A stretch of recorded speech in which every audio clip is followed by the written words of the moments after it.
आशिकी में तेरी जा जा जाएगी जा मेरी। Imitation is not a reliable and durable companion for success. It won't last. ये कहना है लता मंगेशकर का रानू मंडल के बारे में। उस रानू मंडल के बारे में जो रानाघाट रेलवे स्टेशन पर एक प्यार का नगमा है गाना गा रही थी। उस रानू मंडल के बारे में जो 4 बच्चों की माँ है। उस रानू मंडल के बारे में जो 2 पतियों की पत्नी है। उस रानू मंडल के बारे में जिसका घर था, बच्चे थे, पति थे, खुशी थी, जिंदगी थी, लेकिन जिंदगी ने उसे फिर से इस मोड़ पर खड़ा कर दिया कि न उसका घर रहा, न बच्चे रहे, न पति रहे। पता नहीं वो कहां चले गए। समय है, समय बदलता है, समय बदलते देर नहीं लगता। रानू मंडल का भी समय बदला। यतीन्द्र चक्रवर्ती नामक युवक ने रानू मंडल का गाना सुना, उसे रिकॉर्ड किया, सोशल मीडिया पर अपलोड किया और सोशल मीडिया ने बाकी काम कर दिया। और उसके बाद से रानू मंडल लगातार मीडिया में अपनी सुर्खियां बटोर रही हैं।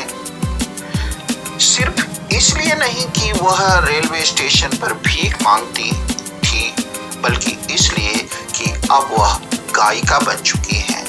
हिमेश रेशमिया के फिल्म हैप्पी हार्डी हील की गायिका बन चुकी हैं। आज के दिन उनका 3रा गाना रिकॉर्ड हो चुका है। पता नहीं सोशल मीडिया पर रानू मंडल के बारे में कौन कौन अफवाहें उठती रही हैं। कल तो सोशल मीडिया पर एक ऐसी अफवाह थी कि रानू मंडल का स्वर्गवास हो गया। एक और सोशल मीडिया पर अफवाह चलती रहा कि सलमान खान ने 50 से 55 लाख का घर रानू मंडल को गिफ्ट किया तथा दबंग 3 में गाने का आमंत्रित किया रानू मंडल को। लेकिन रानू मंडल बताती हैं कि मैं बचपन से ही बदनसीब थी। जब मैं 6 महीना की थी तो मैं माता पिता से अलग हो गई, दादी के पास रहने लगी, बड़ी हुई, फिर नसीब ने करवट लिया, शादी हुआ और मैं कोलकाता से मुंबई चली गई, जहां जाकर मैं फिरोज खान के यहाँ काम करने लगी, कुक का काम करने लगी। लेकिन पति बबलू मंडल के स्वर्गवास के बाद पुनः दुखों का पहाड़ मेरे ऊपर आ टूटा। मैंने पुनः शादी किया, उससे 2 बच्चे हुए, लेकिन पुनः बदनसीबी ने मेरा साथ नहीं छोड़ा और मैं आखिरकार दर भटकने लगी, ठोकरें खाने लगी और बदनसीबी ने मुझे इतना सताया कि मुझे बाध्य होकर के रेलवे स्टेशन पर अपना पेट भरने के लिए गाना गाना पड़ता था, लोगों के साथ हाथे फैलाना पड़ता था। लेकिन समय एक जैसा नहीं रहता, समय कभी भी एक जैसा नहीं रहता। फिर भी लता जी से किसी ने रानू मंडल के बारे में एक और प्रश्न किया तो लता जी अपना हैप्पीनेस व्यक्त करते हुए कहती हैं, अगर मेरे नाम और काम से किसी का भला होता है तो मैं अपने आप को खुशकिस्मत समझती हूँ।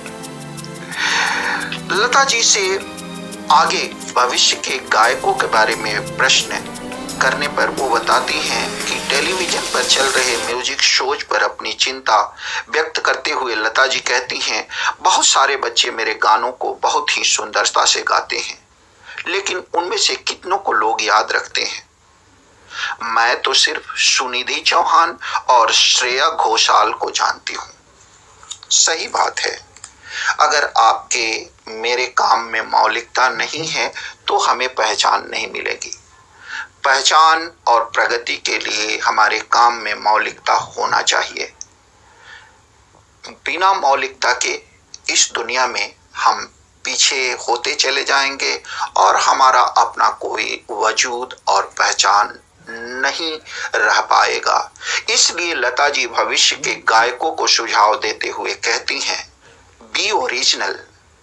By all means, sing the evergreen songs by me and my colleagues, but after a point, the singer must seek and sing his or her own song. ये केवल गाने के बारे में सही उक्ति नहीं है। जिंदगी के किसी क्षेत्र में भी आप जाएंगे तो मौलिकता महत्व रखता है। मौलिकता की ही पूछ होती है। अगर आप कहीं से कोई चीज चोरी करते हैं, दूसरे के किए हुए काम का नकल करते हैं, तो आपकी अपनी पहचान कभी नहीं बन सकती है। और इसी चीज को लता जी कहती हैं, imitation is not a reliable and durable companion for success. Temporarily it can give you identity and it can give you fame for a short time. लेकिन लंबी अवधि तक के लिए, लंबी अवधि हमेशा के लिए प्रसिद्धि पाने के लिए आपको मौलिक काम करना पड़ेगा। आपकी आवाज मौलिक होनी चाहिए, आपकी कृति मौलिक होनी चाहिए, आपके कामों में मौलिकता होनी चाहिए, आपके काम में दूरदर्शिता होनी चाहिए। और इस तरह से हम इस कंक्लूजन पर पहुंचते हैं कि जिंदगी में मौलिकता बहुत जरूरी है। नकल करना छोड़िए, मौलिक काम कीजिए, ओरिजिनल काम कीजिए और जिंदगी के पथ पर आगे बढ़िए और अपना नाम कीजिए, अपनी प्रसिद्धि प्राप्त कीजिए। आज की कहानी में बस इतना ही। वीडियो को एक लाइक कर दें, दोस्तों को शेयर कर दें, अपना सुझाव कमेंट बॉक्स में लिख दें। यदि चैनल पर आप नए हैं तो चैनल को सब्सक्राइब कर बेल आइकन दबा दें ताकि अगली वीडियो आपको सबसे पहले प्राप्त हो सके। नमस्कार, धन्यवाद।